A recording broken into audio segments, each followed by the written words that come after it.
morning, class. Good morning, sir. Okay, before we start, Miss Loquinho, please lead the prayer. Okay, sir. Today's Catholic, please sign the cross. Our Father, who art in heaven, hallowed be your name. Your kingdom come, thy will be done on earth as it is in heaven. Give us this day our daily bread, and forgive us our sins, as we forgive those who sin against us. Don't bring us to the test, and deliver us from evil. Amen. Before you leave your seat, please pick some pieces of paper for your seat.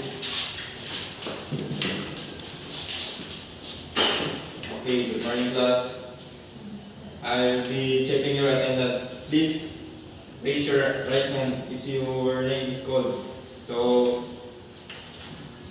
Loquinho, Present, sir. Andog, Present, sir. Buok. Present, sir.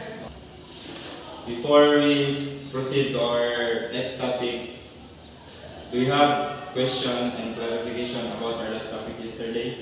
None, sir. Okay, that's good. Okay, class. Here our classroom rules. So, mao ni ang mga atong patakaran sa atong classroom. First, listen carefully. So, kailangan dyan natong maminaw para makabalutag kung saan i-discuss sa maestra. And second, raise your hand, right hand if you want to answer. So, kung gusto mo answer, pataas lang ang inyong right hand. Then, 3, don't talk to your statements while in class. So, dili dili mo magsigig tabi sa inyong kuan kanang tapad. Then, 4, participate in class. So, kailangan dyan mo participate sa klase. Then, next. Here our lesson objectives. Okay, class, can you please read our lesson objectives?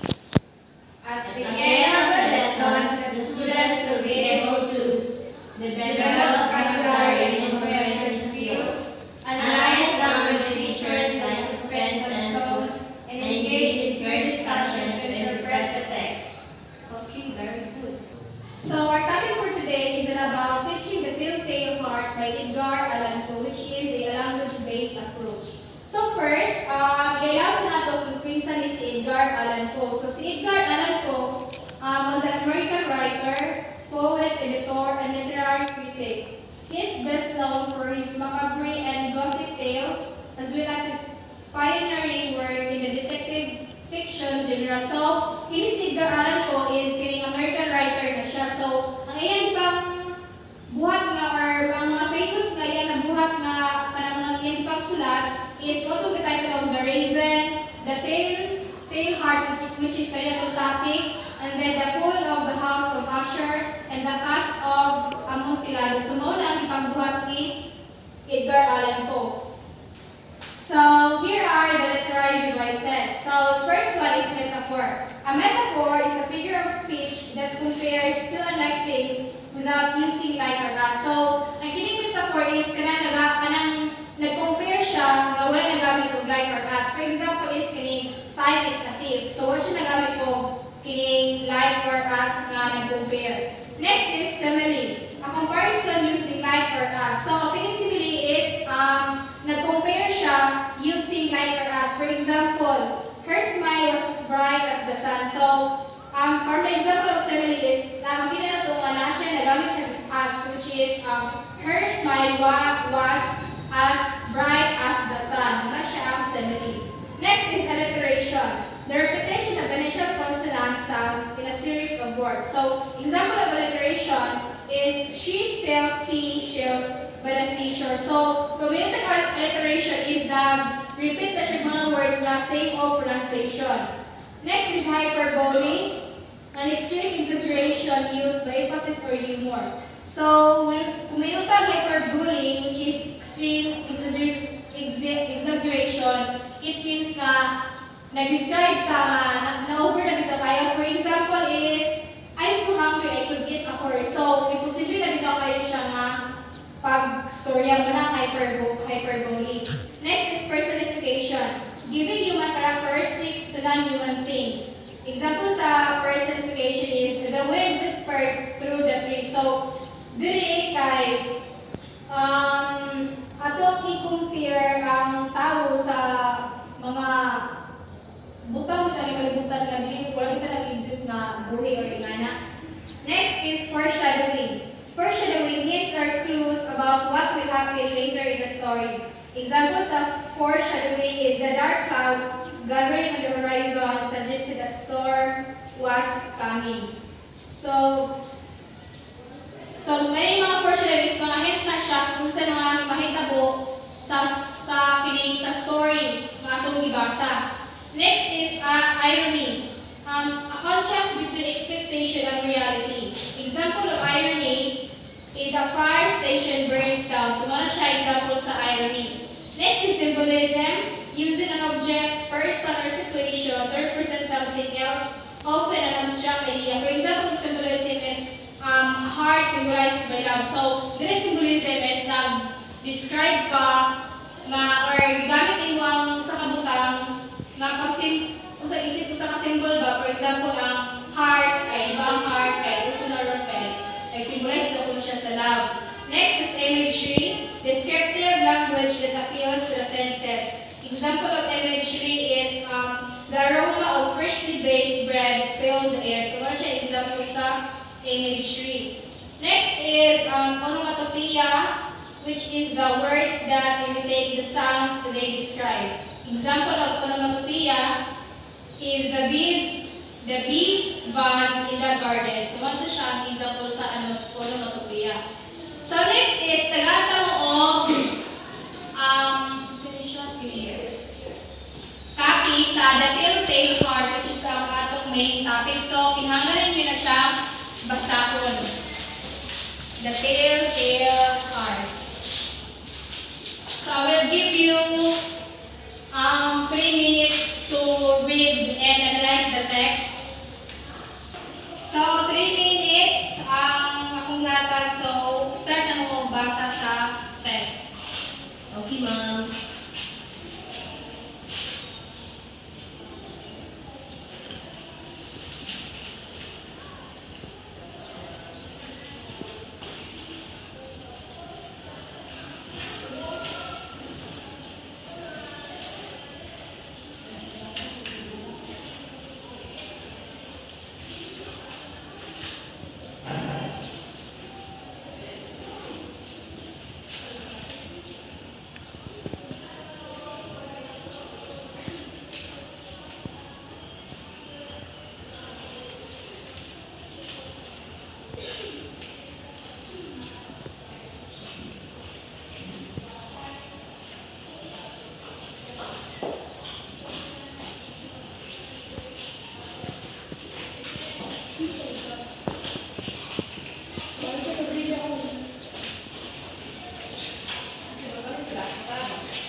Time is up. So we proceed to our next activity, which is group activity. I will group you into 3 groups. The group 1, the group 2, and the group 3. So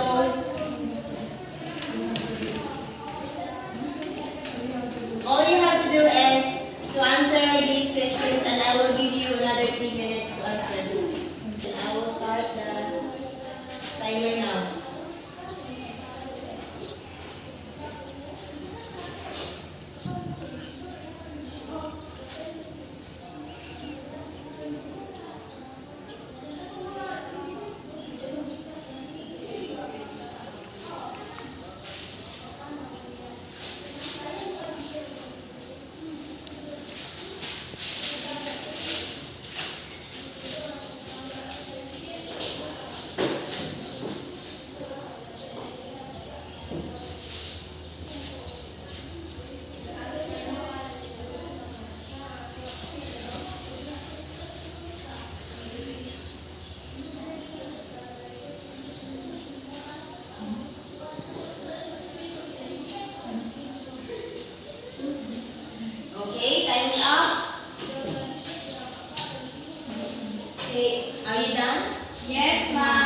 Okay, group 1, present your work here in front.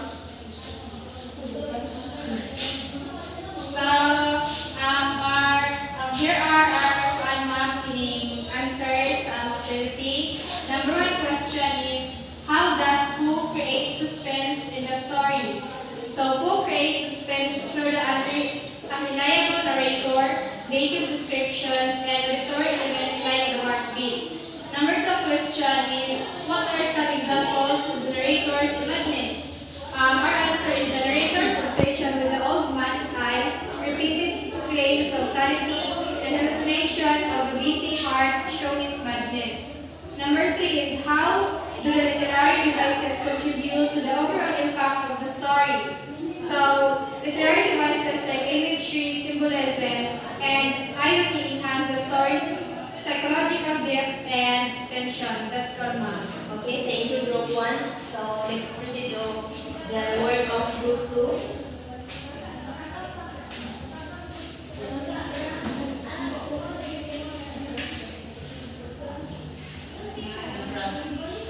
So number 2, what are some examples of narrator's madness?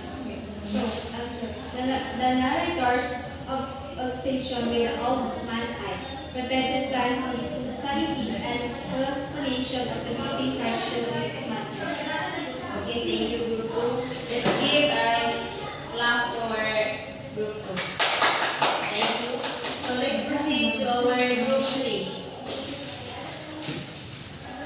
Okay, ma'am, this is the answer for group 3. So the question is number 1, how does Poe create suspense in the story? The Poe creates suspense through the unreliable narrator, detailed descriptions, auditory elements like the heartbeat. Second question, what are some examples of the narrator's madness?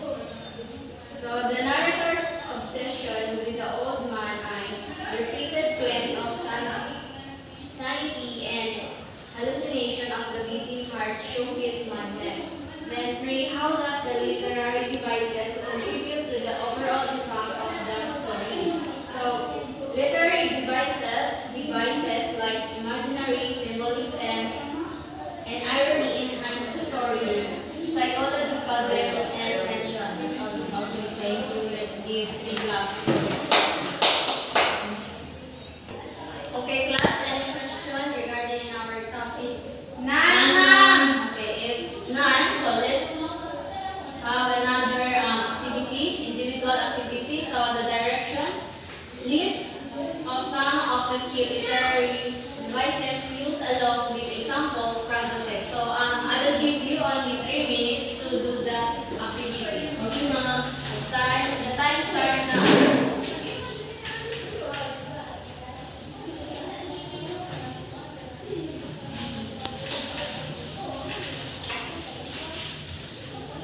Ma'am, asay butang.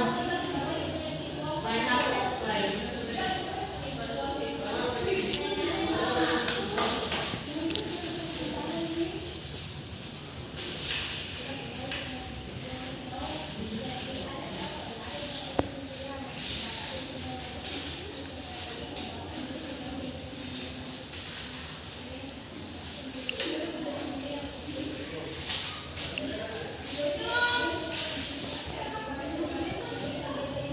Are you done? Not yet, ma'am. Okay.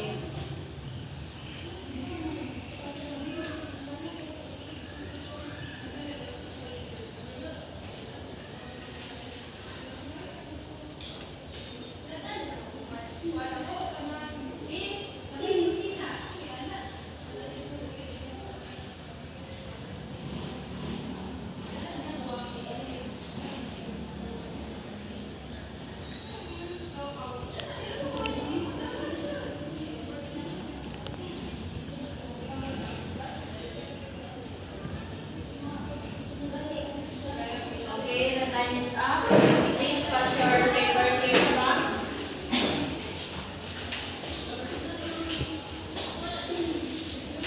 Okay, but before that, I want you to give an assignment.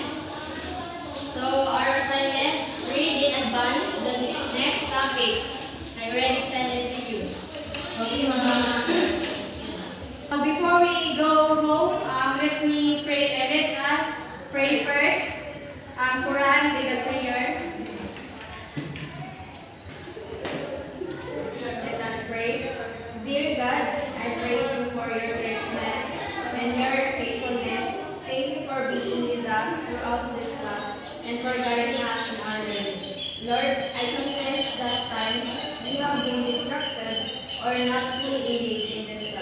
forgive us for any lack of focus or attention. Help us to be more attentive and repetitive to learning. Thank you, God, for the knowledge and understanding that we have gained from this class. Thank you for the teacher who has dedicated their time and energy to help us learn.